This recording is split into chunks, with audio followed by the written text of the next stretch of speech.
Iran Israel போர் முடிஞ்சிச்சோ இல்லையாங்க, எங்களுக்கு ரமதானோட 30 நாள் முடிஞ்சிருச்சு. என்னதான் வெளியே ஒர்க் பண்ணுற எங்களுக்குலாம் எப்படி இருக்கோ தெரியாது. இந்த ஹவுஸ்மேட் ஹவுஸ் டிரைவராக ஒர்க் பண்ணுறவங்களாம் கண்டிப்பாக ஒரு மினி வார் முடிஞ்ச மாதிரி தான் இருக்கும். ஏன்னா அவங்க ப்ராப்பராக தூக்கம் இருந்திருக்காது, சாப்பாடு இருந்திருக்காது, ரொம்ப கஷ்டமாக போயிருந்திருக்கும். இதுக்கப்புறம் ஒர்க் ஈஸியான்னு கேட்டால் கிடையாது. அதுக்கப்புறமும் கஷ்டமாக தான் இருக்கும். பட் இந்த அளவுக்கு ஹெட்டேக்காக இருக்காது. ஒரு மாதிரி நார்மலாக மேனேஜ் பண்ணிக்கலாம். ஏன்னா அது நம்மளுக்கு பழகின ஒரு விஷயன்றனால மேனேஜ் பண்ணிக்கலாம். என்ன தான் ஈதுக்கு 3 days லீவ் கிடைக்கும், அங்கே போகலாம் இங்கே போகலான்னு பிளான் பண்ணியிருந்தாலும் ஆக்சுவலாக நடந்தது என்னவோ ஃபஸ்ட் டே தூங்கணும், செகண்ட் டே ரூம் க்ளீன் பண்ணணும். செகண்ட் டே நைட்டு தான் ஓகே ரூம்லேயே இருக்குமே, வெளியே பக்கத்துலையாவது எங்கேயாவது போகலாம் அப்படின்ட்டு கேஎஃப்சி பிளான் பண்ணி போனோம். கேஎஃப்சி போகும்போது தான் பார்த்தோம் கிளைமேட் ரொம்ப நல்லா இருந்துச்சு.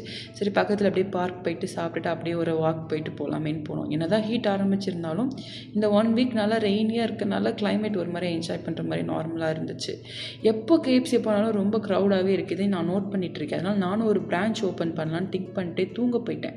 Good night. நெக்ஸ்ட் வீடியோவில் பார்க்கலாம். பாய்.